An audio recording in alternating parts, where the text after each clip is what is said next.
Hi everyone, thanks for tuning in to my latest video. So today I'm going to be talking to you about the latest project that I have made, and I'm really excited about it because it is a pair of jeans. I've used this pattern here, the famous ginger jeans, which have actually been, I think it came out in 2014.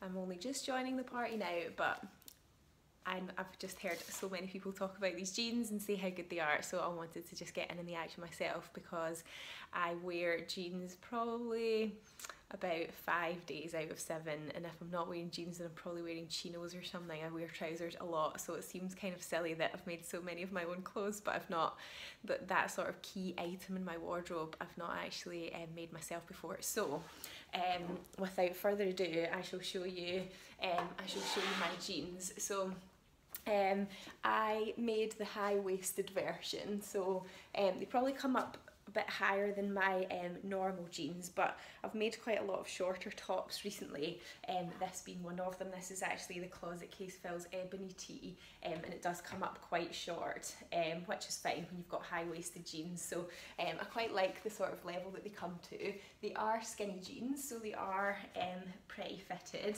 like round here, and then if I just slightly change the camera angle so you can see my feet as well, so yeah, they're slim fitted right to the bottom. I've got them on with sandals just now, so I've sort of rolled them up a little bit, but they do also look really good with my trainers too.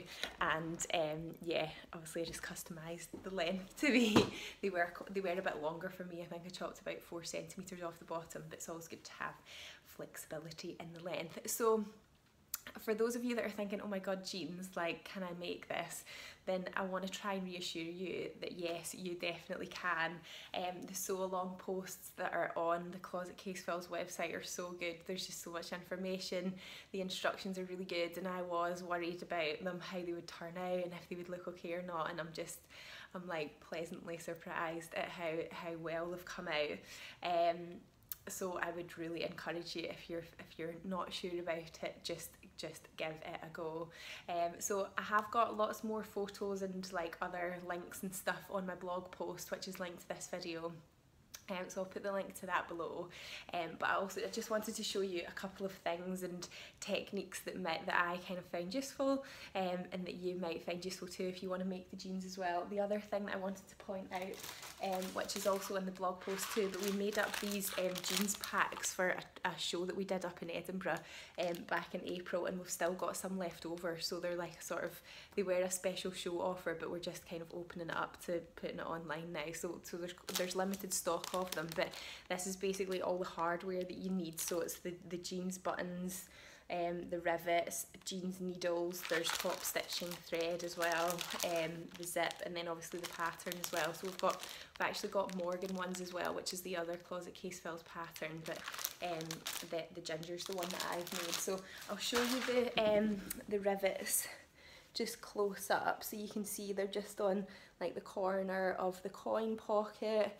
and there as well, and they're really easy to put in. So I shall show you how to do that with the Primavera pliers, and then I also wanted to show you just a few sort of things that I do when I'm top stitching, because I know that can seem quite scary for people, but you just need to take your time with it. I sewed my top stitching pretty slowly because I wanted it to be neat, and obviously when it's in a contrast thread it's really noticeable. So I shall show you some close-ups of how I did that now. So what I wanted to show you is some of the techniques that I use when I'm top stitching, just to try and get it really neat. And usually when you're top stitching, you're always going to be doing it close to an edge. So like on the waistband, for example, you can see that there's the sort of fold of the waistband there, where it then meets the sort of main bit of the jeans. And then at the pockets, you know, you're always stitching close to an edge, so you can use that edge as a guide when you're sewing, and that's how I sort of line up on the machine.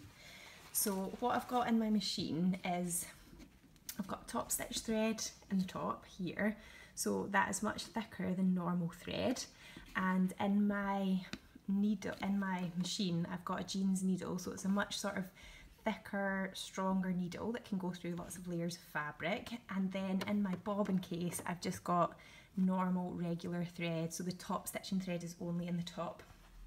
So I've got a little sample here made up to show you. So this would be when you're stitching close to an edge where it meets another bit of fabric.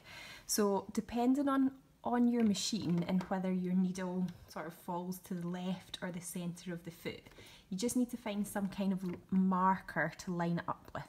So I actually prefer, or I find it easier, if the needle's in the middle of my foot. So on my brother's sewing machine, I have to just move over. So I'm going to take it to number 4 stitch, which is just moves the needle to the middle of the foot.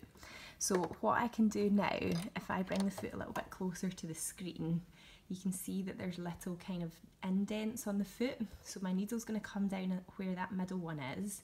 And then what I'm going to do is line the fold of fabric up with the one next to it. But on your foot it might be something different, but the key thing is that you just need to find some kind of reference point. So you want to line it up and make sure you've got plenty of light as well. And if you've got a speed control on your machine like I do here, you might want to just crank it down a little bit so that it's not going to run away from you and go too fast. And then you just want to take it really nice and slow. So as you're sewing, you're just always making sure that that fold in the fabric is lining up with the same little marker that you've got on your foot. So you can see the kind of speed I'm going. Now, if it's a longer sort of straight line, you might want to go a little bit faster, but you know, I probably didn't go significantly faster when I was doing mine. You do just have to take your time with these things. So if I stop there and then we have a little look at how that's come out, so you can see that there's just a nice even distance between the top stitching thread and then the fold in the fabric. So if you were doing 2 lines of stitching, which is what I've got around my pockets here, and then on the back pockets as well, you can then just use that first line of stitching as your guide to do the second one. So I think I'm going to line it up now because I want to be a little bit further away from that line of stitching than I was to the fold. So you just pick a marker that's just slightly over. So I'm just going to go for sort of where that join between the clear and the metal bit is in my foot. So again, you just want to take your time, make sure you're always sort of looking in this area here to line it up. I think the tension also looks better when you go slower as well. Sometimes I find if I went a bit too fast, the stitches didn't look as defined. So yeah, you can see there that I've just used my first line as a guide to sew my second line, and then you get 2 really lovely parallel lines. And then on the back, you've obviously just got the same. I just happen to have some pink thread in here, but you would probably have navy if you were doing it for real. So that's the key thing really, is just finding a marker on your machine that you can line up to. Now what I want to show you is how to do a bar tack on the machine, and I used this just at the fly front. So this was just to kind of secure my fly shield into place. So you sort of do this at the end once you've done all your other top stitching, and it just sort of helps to reinforce things. So I'll show you how to do it, but when I then came to do my belt loops, just bring the jeans over again, I actually ended up just going back and forth with a straight stitch because my machine just wasn't really coping with the levels of, or the thickness of fabric too much. But I want to show you how to set it up anyway. So on my machine it is this one just here, it's stitch number 89, so it just sort of looks like a kind of rectangular sort of block of thread. So what I need to do at my plate is just select that set of stitches, and then I want to put in 89. So then that's my little bar tack bit here, and you need the buttonhole foot on the machine for this, which looks like this on my machine. And you just want to extend the back of it so that the distance between these 2 points here is the size of bar tack you want. So say I wanted one that was about this long. So you click that into the machine, and then you lower the buttonhole lever, and that sits in between those 2 little white marks at the back. So I can just click that in just now. So the buttonhole lever comes down, you'll see it just kicking out at the back there, and that sits behind the white marker, so that's going to sort of move between the two points that I set as it stitches. So then what you do is just line up where you want it to start, where the little red bits are on the foot of the machine, and then you just start sewing. So I'm just going to put my, oh, I need to lower my presser foot. So then you just put your foot on the pedal, and then it just sort of, the machine will go back and forwards a few times. Speed it up a little bit. So you have to make sure the fabric's moving all the time, because as soon as it sort of starts to stitch in the spot, it'll just kind of get gummed up. So that's it, slowing down, and then it just stops. So then if I show you what that looks like there, so it's just like quite a dense kind of bit of thread. So that was going through 3 layers of denim there in my little sample, which actually worked out not too bad. But when you come to do it on the fly, you're going through the top layer, you're then also going through the sort of seam allowance that's holding you back there, so that's 2. And then you've got another 2 layers there, so that's 4. And then when you do this one, there's going to be 1, 2 layers there, and then there's another 2 layers there as well, and probably a bit of the zip tape too, so there's a bit more. And I just found that the machine was really struggling. It kind of came offline a little bit, and I'm not entirely happy with it. And I just thought when I did the buttonholes it would be neater just to do the top, the normal stitching, but that is how you do it. Always just practice on your machine first to see how it copes with the layers of fabric. What I'm going to show you now is how to put on these little rivets here onto the jeans, which I think just give them a really nice sort of professional finish. So it's quite common that they go on both edges of the pocket there. If you've got a coin pocket, they would go on there too. And then I've also put them on just the outside edge of my back pockets. You could put them on the inside edge as well. I didn't on mine. But you just have a look at another pair of jeans you've got, and you'll sort of see where they get put.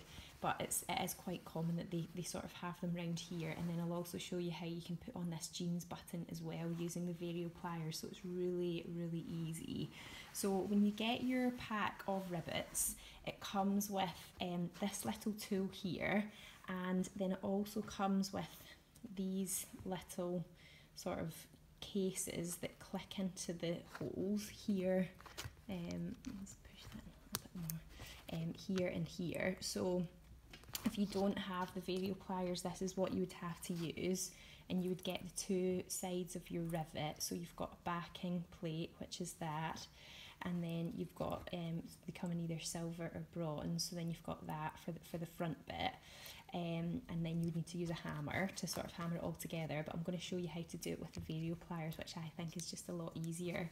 So first of all, you need to punch a hole, and there's 2 ways you can do that.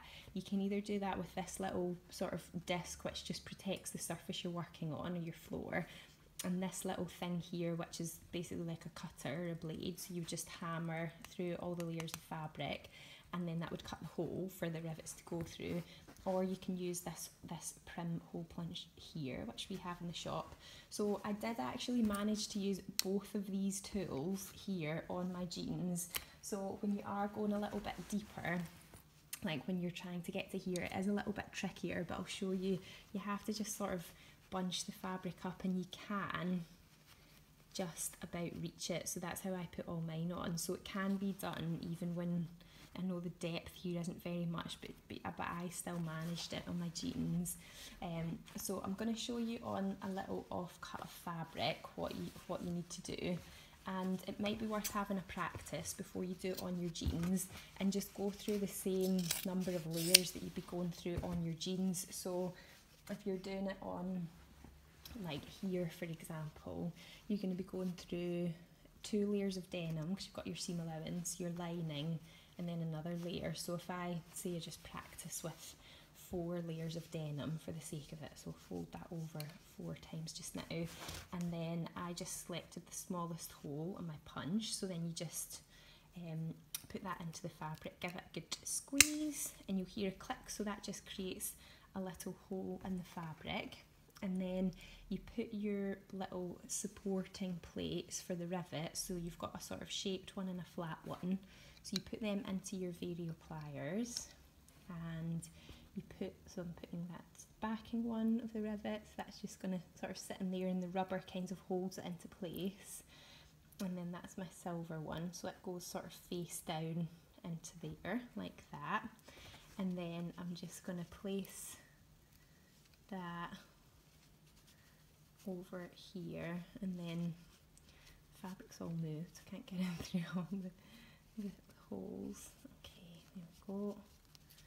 So I've got that through all of my layers of denim, and then slowly close it, just make sure it's lined up. And then what I do, just so I've got a bit more grip on it, is hold the pliers at the bottom and just give them a really good squeeze, and you'll sort of feel a give as it all kind of comes together. And then you just take everything off, and that's your rivet in place. It's just really nice and secure, like you can see, I just can't, you know, I can't get it off at all. That's what it looks like at the back, so it's really, really easy with the pliers to put it on. You can use the same pliers when you're putting on the button as well. So I've got a jeans button on mine, so I've got the one that matches the bronze rivets, but we've got silver buttons as well. So these ones come with a little sort of specific tool set too, so that's for the front, like that. And then that's for the little backing bit, so that's the back of the jeans button, so it just clicks in there. And then you just put that in the holes of the pliers as well, like that. And then you just do the same thing, so you would just, you know, put it through your fabric and then just squidge it together, and then that just holds it on really nice and securely. So it's just a really nice, easy way without any hammering. So thank you so much for tuning in to the latest video. I hope you found those little sort of mini tutorials useful, and maybe just made it look a bit easier of how to do those things. Sometimes I think the sort of things that look the most complicated are fancier, actually sometimes the easiest, but yeah, it really is pretty easy. So I would really encourage you to give it a go. I've had so much fun making these jeans, and I'm just so pleased that it's something I can wear all the time. And you know, normally you make stuff and you just wear it a couple of times a week or whatever, or once every so often, but it's nice to make something that you can actually wear every day and goes with loads of your clothes. So yeah. Some of you might notice that I've got a different backdrop today. I am still in my house as opposed to in the shop, but I've sort of done up another little area. I've got quite an open plan house, so I try to just make a corner of it my sewing stuff rather than the dining table. It's still got a bit of work to do, some shelves to go up and stuff, but that's where I am. You can sort of see all my messy bits and pieces behind me. So thanks again for watching, and I shall see you next time. Bye!